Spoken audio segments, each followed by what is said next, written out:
నేల మీద బంగారం లాంటి పంటలు ఏమైనా ఉన్నాయి అంటే అవి సుగంధ ద్రవ్యాలు అని చెప్పవచ్చు. యాలకులు, మిరియాలు, లవంగాలు వంటి పంటలు కేవలం భారతదేశంలోని కేరళ రాష్ట్రం, ఆ చుట్టుపక్కల పరిసర ప్రాంతాల్లోనే పండిస్తారు. కాబట్టి వీటికి ఉన్న డిమాండ్ ప్రపంచంలో మరెక్కడా ఉండదు అని చెప్పవచ్చు. కేరళలోని ఇడుక్కి ప్రాంతంలోని స్పైసెస్ బోర్డును కేంద్ర ప్రభుత్వం ఏర్పాటు చేసింది. ఇక్కడ ముఖ్యంగా యాలకులను విదేశాలకు ఎగుమతి చేసేందుకు గ్రేడింగ్ నిర్వహిస్తారు. ముఖ్యంగా యాలకుల సైజును బట్టి ఈ గ్రేడింగ్ అనేది జరుగుతుంది. ఎక్కువ పొడవు ఉన్నటువంటి యాలకులను విదేశాలకు పంపుతారు. అయితే విదేశాలకు ఎగుమతికి రిజెక్ట్ అయినటువంటి సరుకును దేశీయంగా విక్రయించుకోవచ్చు. ఇది క్వాలిటీ పరంగా ఏ మాత్రం తీసిపోవు. కేవలం పొడుగు తక్కువ ఉన్న కారణంగా వీటిని విదేశాలకు ఎగుమతి చేసేందుకు వ్యాపారస్తులు నిరాకరిస్తారు. అయితే వీటిని కొనుగోలు చేసి రిటైల్ మార్కెట్లో ప్యాకింగ్ చేసి విక్రయించుకున్నట్లయితే చక్కటి లాభం పొందవచ్చు.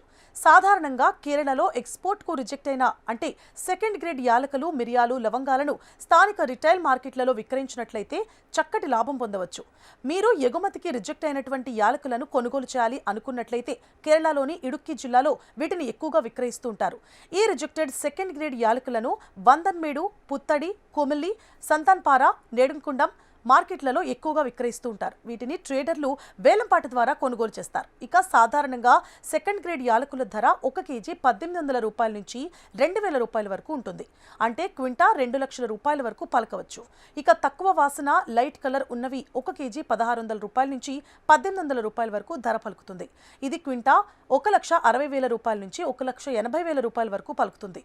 ఇక బ్రోకెన్ స్కాచ్ ఉన్న యాలకులు కేజీ 1300 నుంచి 1600 పలుకుతాయి. ఇవి క్వింటాలకు 1,30,000 నుంచి 1,50,000 రూపాయల వరకు పలకవచ్చు. అలాగే సెకండ్ గ్రేడ్ లవంగాలు, మిరియాలు సైతం ఈ మార్కెట్లలో లభిస్తాయి. ఇక సెకండ్ గ్రేడ్ మిరియాలు, లవంగాలు సైతం ఇడుక్కి జిల్లాలోని పైన పేర్కొన్న గ్రామాలకు చెందిన మార్కెట్లలోనే ఎక్కువగా విక్రయిస్తారు. ఇంతకీ చేయాల్సిన బిజినెస్ ప్లాన్ ఏంటో తెలుసా? ఉదాహరణకు మీరు సెకండ్ గ్రేడ్ యాలకులను 1 క్వింటా 1,70,000 రూపాయలు, 1 క్వింటా మిరియాలు 68,000 రూపాయలు, లవంగాలు 72,000 రూపాయలు చొప్పున కొనుగోలు చేస్తే సుమారు మీ పెట్టుబడి 3,10,000 రూపాయల వరకు అయ్యే అవకాశం ఉంది. అయితే ఈ ధరలు జనవరి 2026 మార్కెట్ రేటుకు సంబంధించినవి. వీటిలో హెచ్చుతగ్గులు కూడా ఉండవచ్చు. మీరు వీటిని 100 గ్రాముల చొప్పున 1000 ప్యాకెట్లుగా మార్చి విక్రయించుకోవచ్చు. ఉదాహరణకు 100 గ్రాముల యాలకులను 350 రూపాయల చొప్పున విక్రయించుకోవచ్చు. ఈ లెక్కన మీకు 3.50 లక్షలు లభిస్తాయి. ఇక మిరియాలు 100 గ్రాములు 120 రూపాయల చొప్పున విక్రయిస్తే మీకు 1,20,000 చొప్పున లభిస్తాయి. అలాగే లవంగాలను 100 గ్రాములు 180 రూపాయల చొప్పున విక్రయిస్తే 1,80,000 లభించే వీలుంటుంది.